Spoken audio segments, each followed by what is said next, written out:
নমস্কার বন্ধুরা, আশা করি সবাই ভালো আছেন। তো বন্ধুরা, এখন যে ছবিটার বিষয়ে কথা বলবো সেই ছবিটার নাম হলো নীল আকাশের চাঁদনি। তো নীল আকাশের চাঁদনি এটা খুবই আমার পছন্দের একটা সিনেমা, যেখানে আমরা যিশু সেনগুপ্ত, তার পাশাপাশি জিৎ এবং কোয়েল এই তিনজনকে একসঙ্গে অভিনয় করতে দেখি। যেখানে যিশু সেনগুপ্তের নাম হয় নীল, মানে জিতের নাম হয় আকাশ এবং এর নাম হয় চাঁদনি। নীল আকাশের চাঁদনি।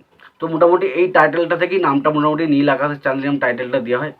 তো ছবির প্রথম যেটা পজিটিভ দিক ছিল সবচেয়ে ছবির গানগুলো। প্রথমে চাঁদনি, ও চাঁদনি, বা বাকি যে সমস্ত গানগুলো রয়েছে, তো সেই গানগুলো একটা পার্টি সং রয়েছে। তো প্রত্যেকটা জায়গায় গানগুলো অসাধারণ ছিল, অসাধারণ গান ছিল প্রত্যেকটা গান।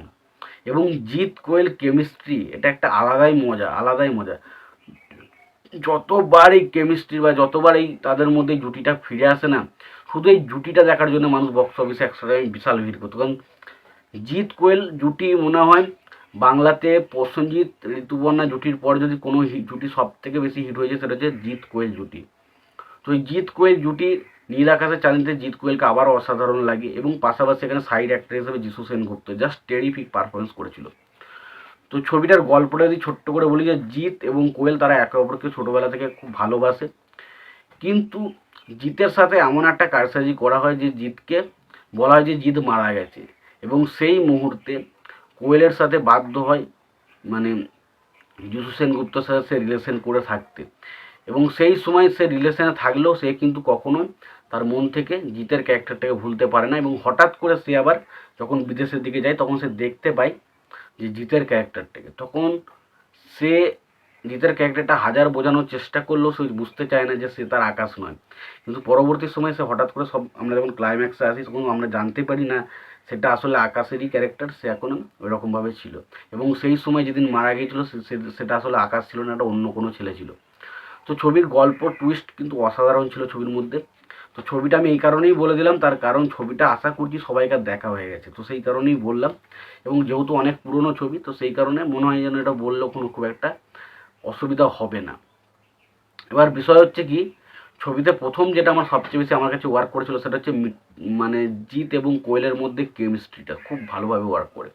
তাদের মধ্যে প্রেমের সম্পর্কটা বলুন, বা যেখানে জিৎ মারা যায় তারপরে যে কোয়েলের দুঃখটা, বা জিৎ ধরুন সামনে কোয়েলকে দেখতে পাচ্ছে কিন্তু সে সরাসরি প্রকাশ করতে পারছে না সে আকাশ, এবং সেই সময় তার চোখ মুখের ইন্টেন্সিটি সেগুলো দেখতে খুব ভালো লাগে। পাশাপাশি সাইড ক্যারেক্টার হিসেবে যিশু সেনগুপ্ত জাস্ট দারুণ ছিল, জাস্ট দারুণ। এবং বাকি যদি আমি বলি, ছবির ব্যাকগ্রাউন্ড স্কোর খুব ভালো। ছবির মধ্যে যে ফ্যামিলি সেন্টিমেন্টটা রাখা হয়েছে সেটা ডেফিনেটলি খুব ভালো। ছবির মধ্যে যে রোম্যান্টিক সিন কটা রয়েছে, যে কটা সিন রয়েছে জিৎ আর কোয়েলের মধ্যে কেমিস্ট্রিটা, এটা ডেফিনেটলি দারুণভাবে ওয়ার্ক করে। পাশাপাশি এখানে যিশু সেনগুপ্ত ডেফিনেটলি তার ক্যারেক্টারটা বলবো না যে বিশাল কিছু ছিল, তবে তার ক্যারেক্টারটা যেভাবে কোয়েল এবং জিতের ক্যারেক্টারটাকে সাপোর্ট দিয়ে সেটা দিয়ে তো তারিফ করতেই হবে। পাশাপাশি ছবির ব্যাকগ্রাউন্ড স্কোরে বলতে যদি বলি, ব্যাকগ্রাউন্ড স্কোরে একটা সাইয়া একটা টাইপের কাজ ব্যাকগ্রাউন্ড বাজে, ওই জায়গাটা খুব ভালো।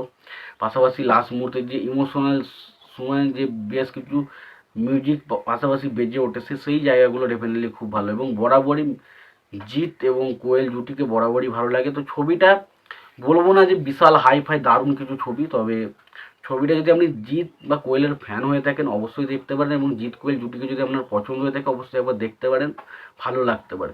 এবং ছবির গানগুলো তো বললাম তো বেশ ভালো। তো আমার কাছে ছবিটা বেশ ভালো একটা ছবি লাগে। তো যদি না দেখে থাকেন অবশ্যই দেখতে পারেন, যদি দেখে থাকেন আপনাদের কেমন লেগেছে অবশ্যই জানাবেন।